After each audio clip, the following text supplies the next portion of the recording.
Beshem Ha'af, Ve'aben Ve'ruach Kodesh, Ha-Elohim Echad.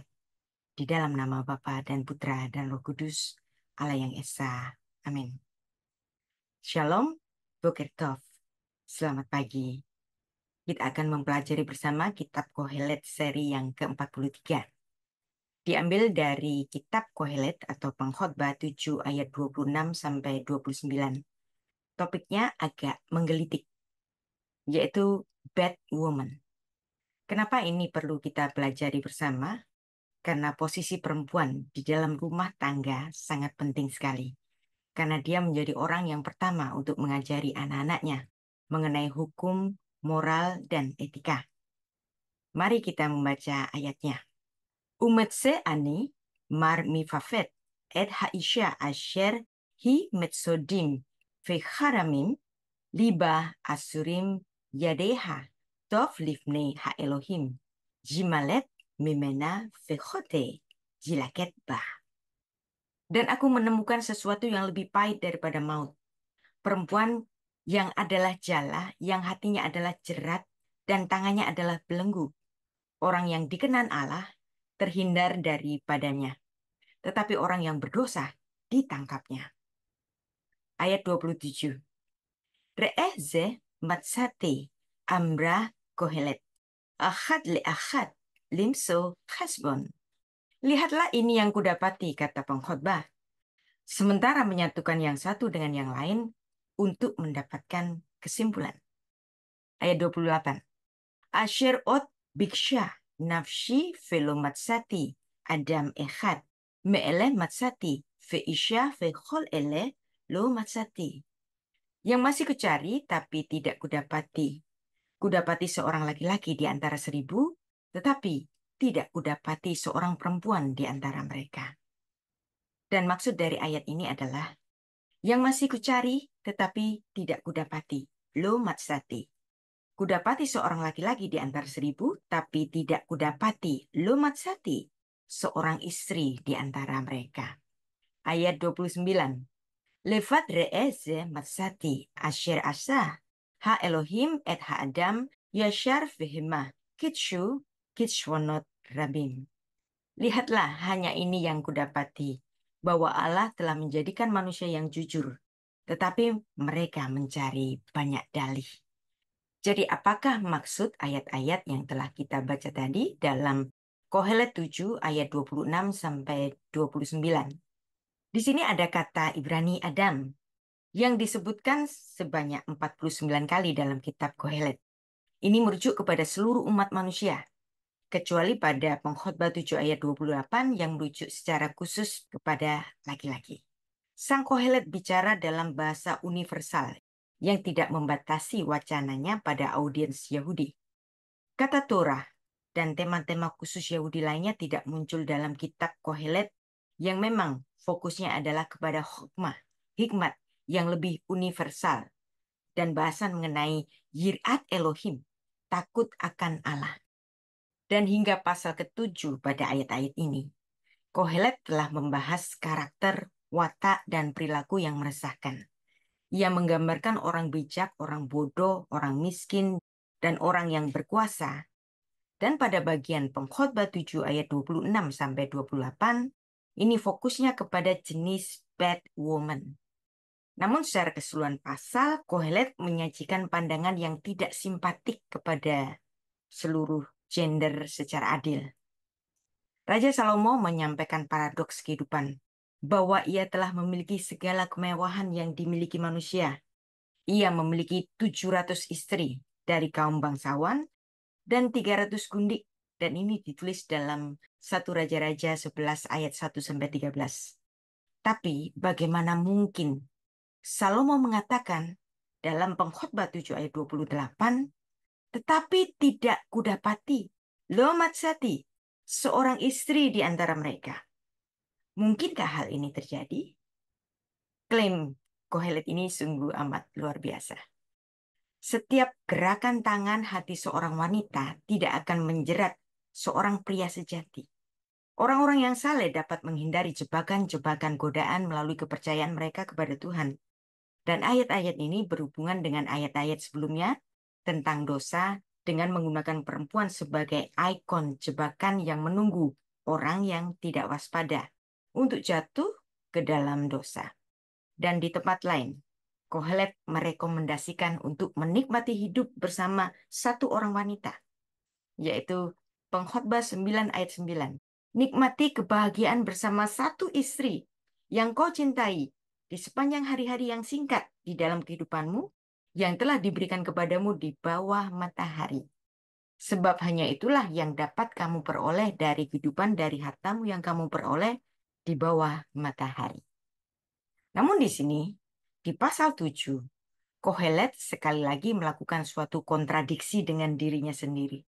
Sementara dalam kitab Amsal menjadikan kelangkaan seorang istri yang diidealkan sebagai suatu harta yang indah. Seorang istri yang gagah berani, Eshet Khail, yang kita kenal dalam berbagai terjemahan dengan istilah istri yang cakap. Siapakah yang dapat menemukannya? Eshet Khail, Miensa, Verahok mi peninim mikra. Nilai seorang istri ini jauh melampaui permata. Amsal 31 ayat 10. Kohelet menyiratkan bahwa lebih baik tidak melihat karena perempuan yang ia gambarkan pada Amsal 31 ayat 10 sampai 31 tidak ia temukan. Yang ia tuliskan dalam Pengkhotbah 7 ayat 28 ini. Ini adalah suatu kenyataan yang satir. Raja Salomo, sang penulis Kohelet, telah menemui kenyataannya pada masa tuanya. Ia masuk pada kesimpulan ini. Dengan 700 istri dan 300 selir, yang kalau dijumlahkan 1000, dan itu menjadi jumlah atau perlambangan suatu bilangan yang tak terhingga, Salomo masih belum menemukan satu sosok istri ideal. Dengan 1000 istrinya itu, Raja Salomo memandang perempuan-perempuan di dalam hidupnya mengganggu pemerintahan yang baik. Dan dalam hal ini, Raja Salomo telah melanggar mitzvot 581 sampai 587, yaitu tentang raja pada hukum Taurat yang dicatat pada Ulangan pasal 17 ayat 15 sampai 18. Termasuk di dalamnya mengenai larangan beristri banyak. Kita baca perintah Taurat yang telah dilanggar oleh Salomo, Ulangan 17 ayat 17. Juga janganlah ia memiliki banyak istri, supaya hatinya jangan menyimpang. Emas dan perak pun janganlah ia kumpulkan terlalu banyak. Velo yarbeh lo nashim, velo yashur levado, vechesef vesahaf, lo yarbeh lo me'ot. Dan dalam hal ini, Raja Salomo telah melanggar itu semua. Para perempuan yang diperistri oleh Salomo, mereka telah menyesatkan hati Salomo kepada ilah-ilah asing. Dan ini ditulis dalam 1 Raja-Raja 11 ayat 3. Dan di akhir hidup Salomo, ia mengatakan, Lo matsati, aku tidak menemukan seorang istri yang memenuhi kriteria ideal yang dia idamkan sebagai Eshet Khail, istri yang cakap, istri yang bijaksana, dalam kriteria Amsal 31 ayat 10 sampai 31. Dan inilah yang didambakan Salomo, tetapi tidak dipunyainya. Kita baca Amsal 18 ayat 22. Siapakah yang mendapat matsa istri, mendapat matsa, sesuatu yang baik, dan ia dikenan Tuhan. Matsa isya matsa tov, veyafek ratson me Adonai. Pembaca yang sinis mungkin mengatakan bahwa Kohelet memperingatkan para lelaki agar tidak perlu repot mencari istri, karena istri yang baik dan yang layak tidak dapat ditemukan.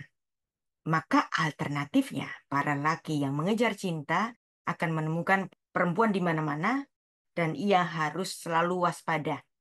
Pengulangan kata matsa dalam Amsal 18 ayat 22 ini memperingatkan bahaya rayuan dari kaum perempuan yang ada di dalam kehidupan Salomo dan itu menjadi pengalaman hidup bagi Salomo. Dan para perempuan itulah yang menjadi penyebab kejatuhan Salomo. Namun, apakah dengan pengalaman yang buruk itu kemudian Salomo menganjurkan pembacanya menjadi bersikap fatalistik Menganggap semua perempuan itu buruk? Tentu saja tidak. Amsal 31 ayat 10-31 adalah sebuah tribute yang ia tuliskan kepada bapak leluhurnya yaitu Boas yang mendapatkan istri yang sangat cakap, Eshet Chayil, yaitu Ruth yang dia beri gelar dengan Eshet Chayil, istri yang gagah berani, istri yang cakap dan setia. Rut pasal 2 ayat 1 dan Rut pasal 3 ayat 11.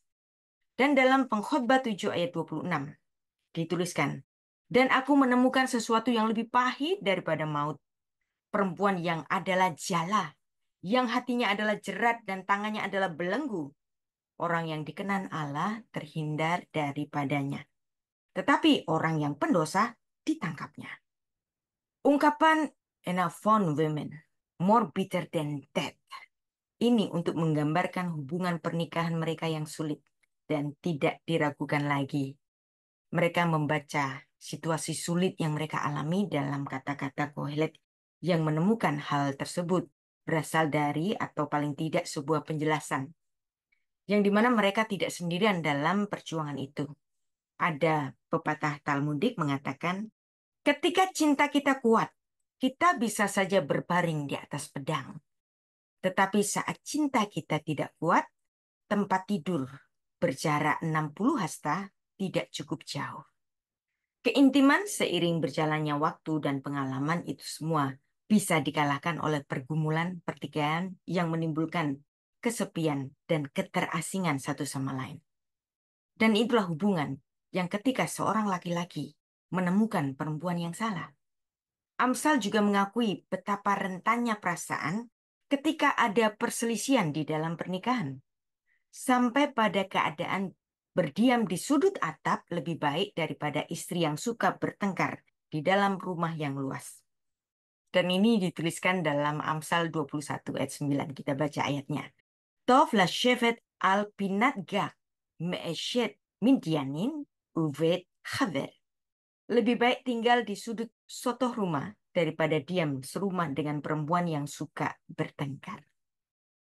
Dan Rasi, seorang komentator Torah, yang mengatakan untuk Kohelet 7 ayat 26, yang memperkuat gambaran jebakan seksual dari seorang perempuan yang tidak baik. Yang ia gambarkan bahwa tangannya seperti belenggu. Begitu ia menangkap, ia memberi rasa aman, walau sebenarnya dia telah diikat dengan tali tebal. Dan ini mengisyaratkan kisah Samson dan Delilah, di mana Samson secara harfiah diikat oleh tali. Semuanya dimulai dari godaan seksual. Samson yang akhirnya mengakui rahasia kekuatannya, pengungkapan Samson ini akan mengorbankan nyawanya sendiri. Seorang perempuan pezina yang menjerat laki-laki dengan dirinya, cara-cara yang penuh nafsu akan memperdaya laki-laki itu. Nilai kejutan dari Pengkhotbah 7 ayat 26-28 ini, penjelasannya cocok bagi mereka yang telah membaca Amsal dan personifikasi dari perempuan pada kebijaksanaan dan godaan. Perempuan yang tidak disebutkan dalam Amsal 21 ayat 9 ini menjadi pola dasar bagi semua perempuan jahat yang mengkhianati suaminya dan merayu orang lain dan memikat orang lain seolah-olah sedang memainkan permainan penaklukan yang sepele. Jenis bad woman seperti ini pertama kali dijumpai dalam Amsal pasal 2 yang selaras dengan kitab Pengkhotbah yang memperingatkan bahwa para laki-laki harus menghindari perempuan jenis penggoda ini. Jika tidak, maka itu akan menjadi galian lubang untuk kejatuhannya sendiri. Dan tampaknya Salomo menulis pengalamannya sendiri dalam Amsal 2 ayat 16-19. Kita baca ayatnya. Supaya engkau terlepas dari perempuan jalang, dari perempuan asing yang licin perkataannya, yang meninggalkan teman hidup masa mudanya dan melupakan perjanjian Allahnya. Sesungguhnya rumahnya hilang tenggelam ke dalam maut, jalannya menuju ke arwah-arwah. Segala yang datang kepadanya tidak balik kembali dan tidak mencapai jalan kehidupan. Perhatikan bahwa laki-laki dalam gambaran inilah yang mengkhianati perjanjian yang dibuatnya dengan istri masa mudanya dengan Tuhan. Perempuan yang pernah melakukan pengkhianatan pada gilirannya akan mengkhianati laki-laki yang sedang bersamanya. Begitulah pengkhianatan awal ini terjadi. Noda manusia menjadi lebih permanen. Ketika pertikaian akibat pengkhianatan terjadi, hidup terasa seperti kematian. Setelah seorang laki-laki melepaskan cinta masa lalunya demi godaan, maka sang pezina ini melupakan masa depan kasih sayang dan kepercayaan pada perempuan yang tidak akan pernah benar-benar mencintainya. Salomo dalam kitab Amsal menulis sebagai orang pertama sebagai saksi mata akan pesona dan tipu muslihat perempuan penggoda ini.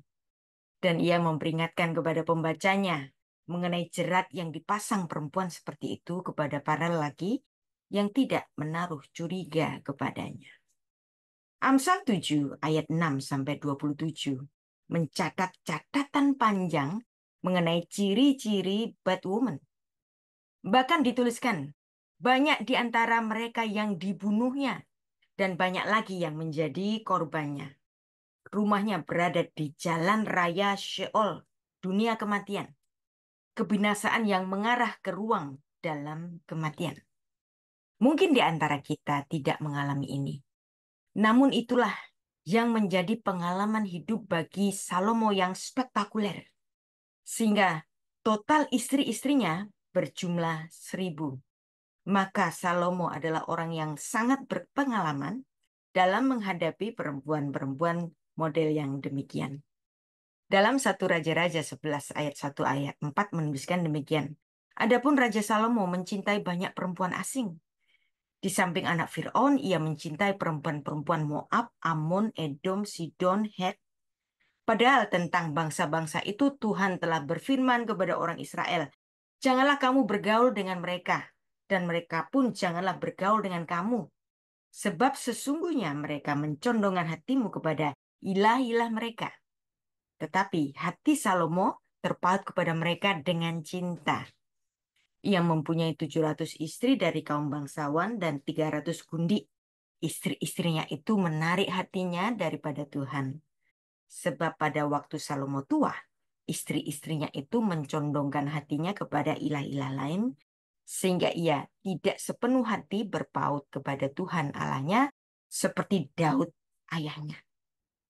Anda tahu bahwa Salomo hampir mengalami konsekuensi seumur hidup yang akan berakhir di jalan raya Sheol, kebinasaan. Perempuan-perempuan asing itu, para penyembah ilah-ilah asing. Dan inilah yang menyebabkan Salomo jatuh ke dalam penyembahan berhala. Penyebab kejatuhan Salomo jelas karena hatinya mencintai banyak perempuan-perempuan asing yang bukan penyembah Allah Israel. Dan hikmat Salomo yang lebih banyak dari pasir di laut itu menjadi hilang. Hikmatnya tidak dapat mencegah dia dari penyembahan berhala. Nah, apakah Salomo bertobat sebelum kematiannya? Alkitab Perjanjian Lama, Tanakh Ibrani memang tidak mencatat pertobatannya.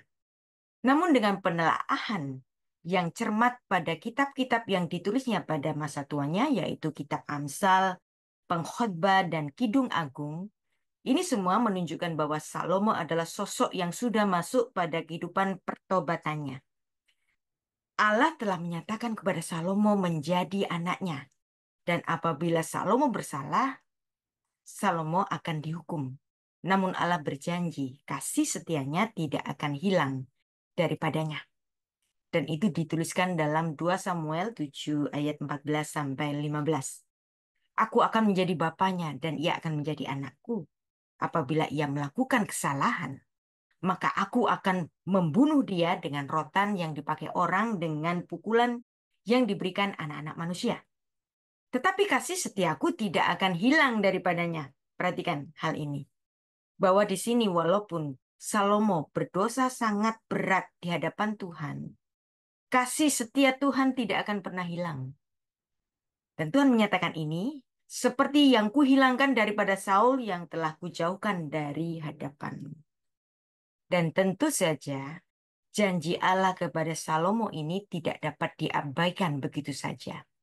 Meskipun Salomo jatuh kepada dosa dan kesalahan yang sangat fatal, ia mendapatkan hukuman konsekuensi, yaitu kerajaan nanti akan terpecah.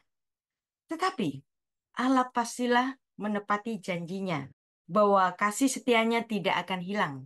Allah tentu akan memberikan jalan baginya untuk kembali bertobat. Memang Salomo pernah murtad dari Allah, pernah meninggalkan Allah. Tetapi oleh karena anugerah Allah, pada masa tuanya ia dipulihkan dari kemurtadannya itu. Di dalam kepulihannya ini, Salomo menulis kitab Pengkhotbah, kitab Amsal, dan kitab Kidung Agung. Dan khusus mengenai kitab Pengkhotbah ini adalah sebuah khotbah pertobatan yang berisi pengakuan kesalahan.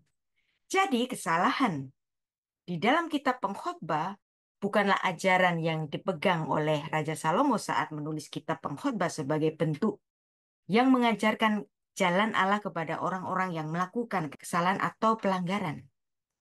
Dan melalui kitab Pengkhotbah ini, Salomo memberikan peringatan kepada orang-orang lain untuk tidak meneruskan jalannya dan mati. Dan janganlah sampai ada orang-orang yang berbuat dosa tidak berencana untuk bertobat. Jangan sampai orang itu melakukan dosanya terus-menerus dan mengikatkan diri kepada hasrat jasmani dan jatuh lebih dalam ke dalam dosa. Tuhan selalu memberikan waktu untuk pertobatan. Jika kita hidup sampai hari ini, mungkin itulah kesempatan yang diberikan Tuhan bagi kita untuk bertobat. Dalam nama Allah dan apa yang diilhami oleh Allah, Sang Kohelet, Raja Salomo, mengkhotbahkan hidup di dunia itu singkat, hevel, bagai setarikan nafas saja.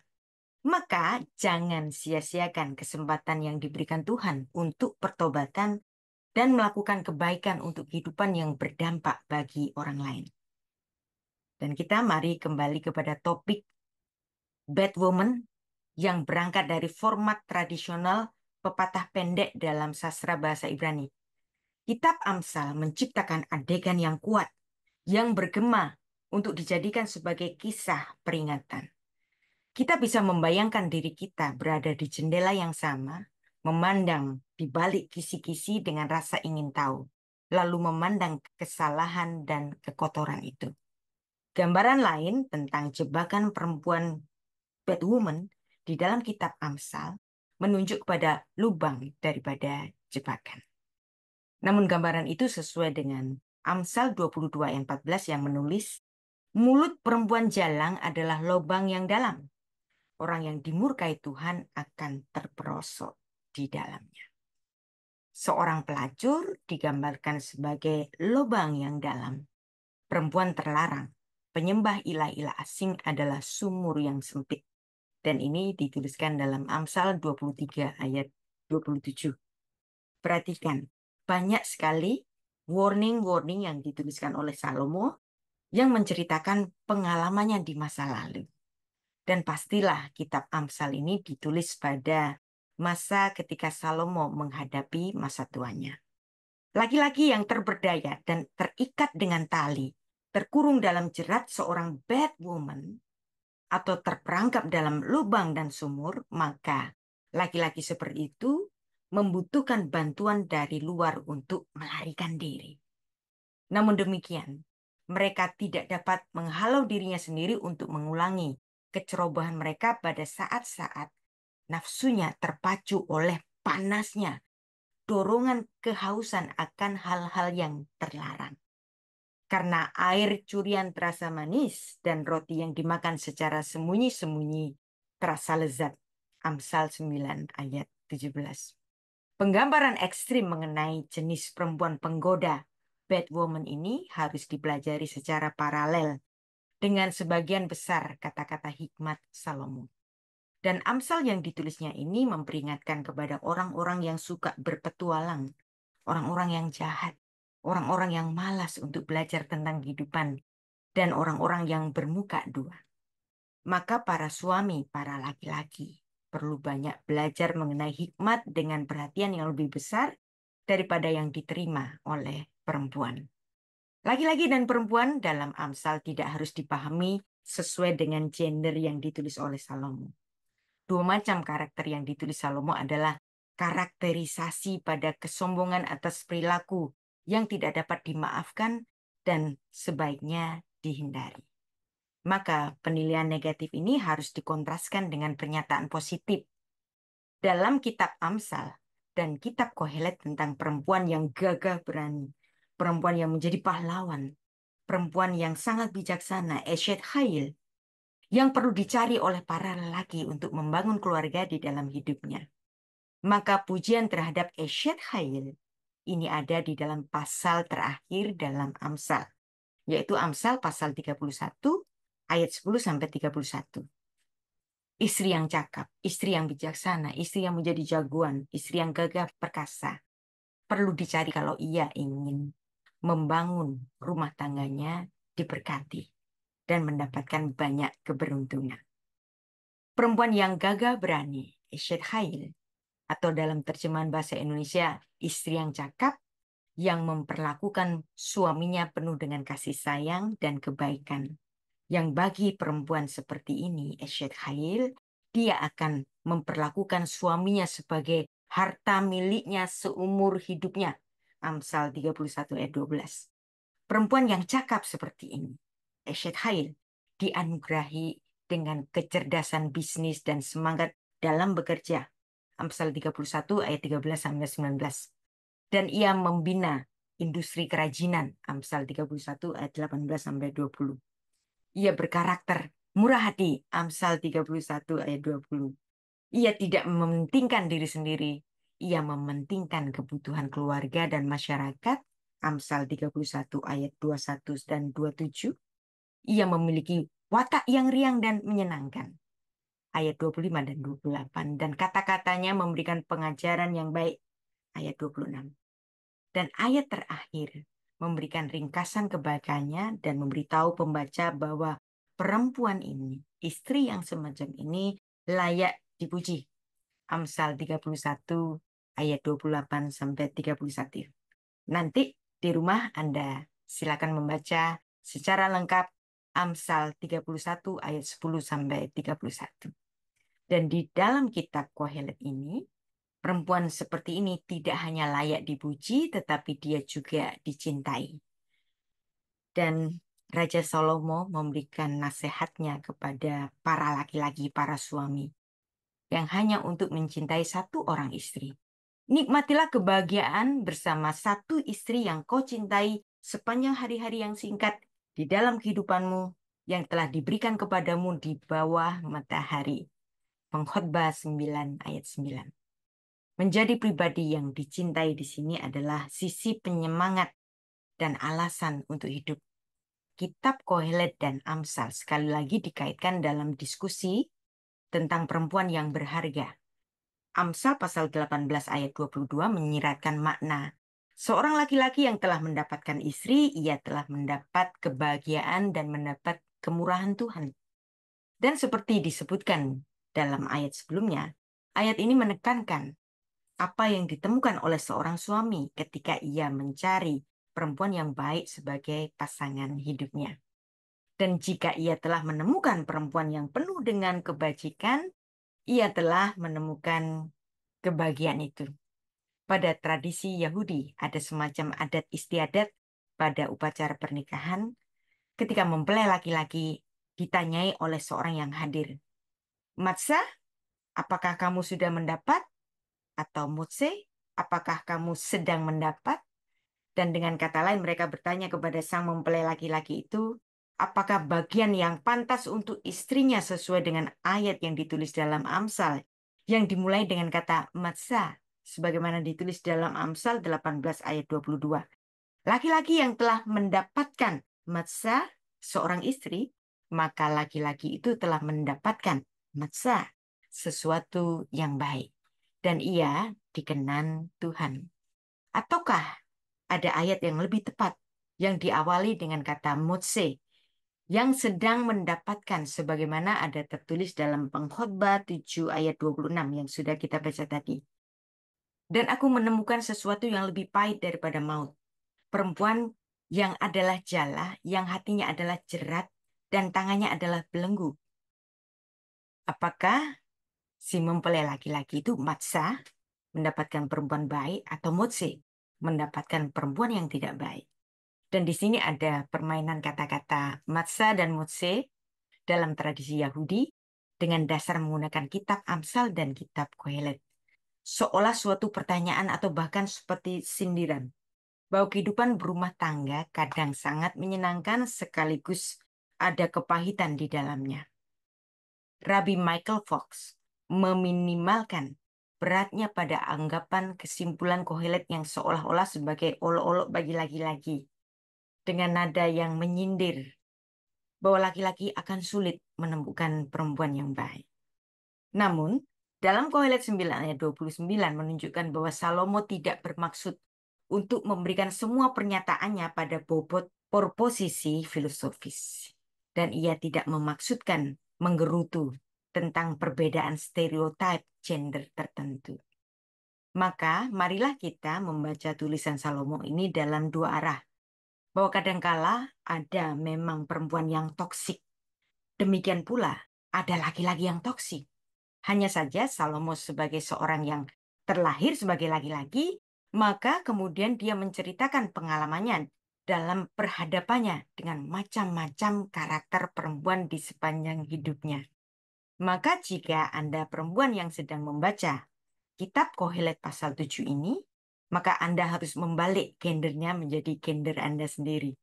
Dan feminisasi puitis dari kitab hikmat semakin membesar melalui kiasan metaforis ini. Dan ini adalah suatu cara di mana setiap orang atau kelompok dapat berhubungan secara efektif dengan kehidupan sehari-hari di dalam segala kerumitan problema yang dihadapi manusia. Bagaimanapun kita harus memahami bahwa Alkitab ditulis dalam budaya patriarki yang seringkali menempatkan perempuan sebagai objek. Feminisasi pada pengajaran hikmat akan memberikan kemudahan bagi pembaca untuk menalar suatu pengajaran, sementara pada saat yang sama, pengajaran hikmat ini memberikan harapan yang besar setiap pembaca untuk memahami arti kehidupannya. Demikianlah citra perempuan secara efektif memediasi pandangan Israel tentang pemerintahan universal Allah. Dan apa yang tertulis dalam Kohelet 7 ayat 26 ini memaksudkan demikian. Dan aku menemukan yang lebih pahit daripada kematian. Manakah yang lebih parah dari 10 hari yang keras diciptakan di dunia ini? Dan kitab tradisi Talmud mencatat 10 elemen kuat di dunia yang secara berurutan dikalahkan satu sama lain. Yang terakhir adalah kematian yang meniadakan segalanya. Godaan pada perempuan-perempuan yang akhirnya tidak memberikan dampak baik, godaan inilah yang dikritik oleh Kohelet pada pasal 1. Seiring dengan bertumbuhnya hikmat, semakin bertambah pula kekesalan. Dengan meningkatnya pembelajaran, maka akan menambah kepedihan hati. Pengkhotbah 1 ayat 18. Terhadap kebijaksanaan, Kohelet mengajarkan adalah seperti perempuan penggoda. Ia begitu menggiurkan, tetapi ia tidak pernah selesai memberikan rasa puas. Kebijaksanaan telah menyiapkan kekasihnya dalam perangkapnya dan mengkatalisasi keinginan. Maka berhati-hatilah dalam menuruti keinginan kita. Semua dosa berawal dari rasa ingin. Dalam urutan 10 firman Asyeret Hadefarim, semua dosa bahkan berawal dari rasa ingin. Lahmut, tukovet, atau homet, keinginan yang ditempatkan pada urutan yang ke-10. Dan jangan ingin ini menjadi perintah yang ke-10. Ini menandakan bahwa keinginan adalah hal yang paling krusial dari seluruh hal-hal yang menjadi penyebab manusia jatuh ke dalam dosa. Ada hubungan antara Pengkhotbah 7 ayat 16 dan Pengkhotbah 7 ayat 29, di mana Raja Salomo memperingatkan agar tidak bersikap berlebihan dan mencari banyak pencapaian. Ketaatan beragama terkadang memberikan kesan berusaha terlalu keras untuk hidup suci, berusaha untuk membuat kesan di depan umum, untuk bersikap saleh. Dalam agama tertentu ada penekanan pada jenis pakaian luar dan penekanan pada penerapan ketaatan ekstra pada amal ibadahnya. Alih-alih bersikap natural, anggun, dan bersahaja dalam religiusitasnya, beberapa orang malah berusaha menarik perhatian dengan penampilan luar kesalehan mereka.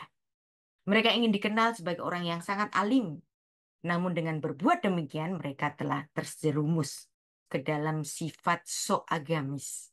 Dalam hal ini, kita nggak usah mengkritisi agama-agama lain. Di dalam gereja, perhatikan cara bernyanyi para singers dan song leader dengan pakaian dan tampilan mutakhir di gereja-gereja modern.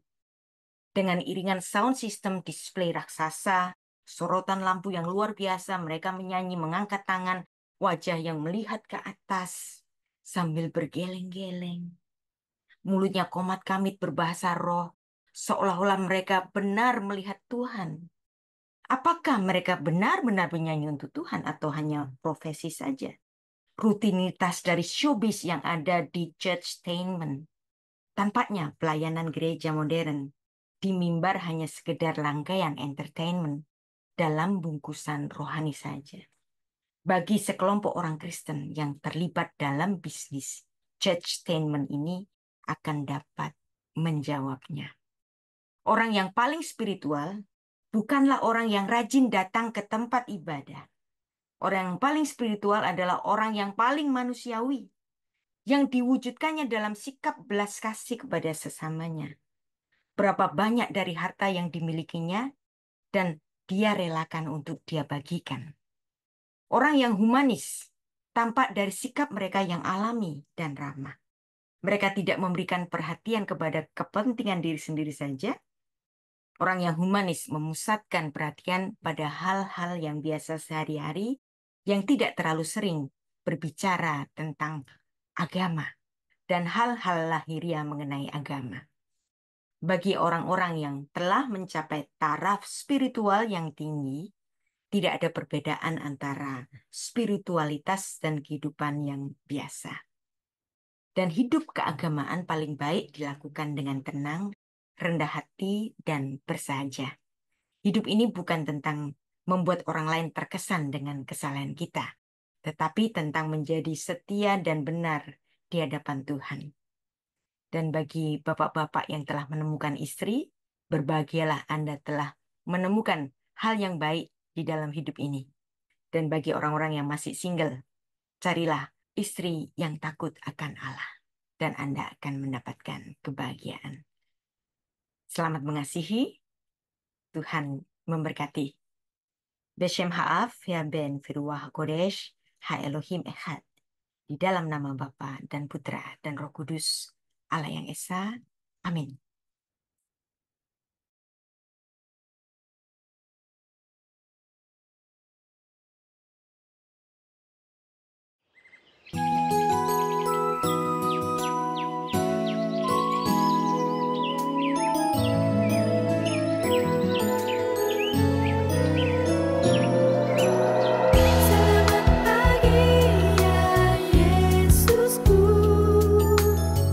Aku sambut hari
Selamat pagi ya Yesusku.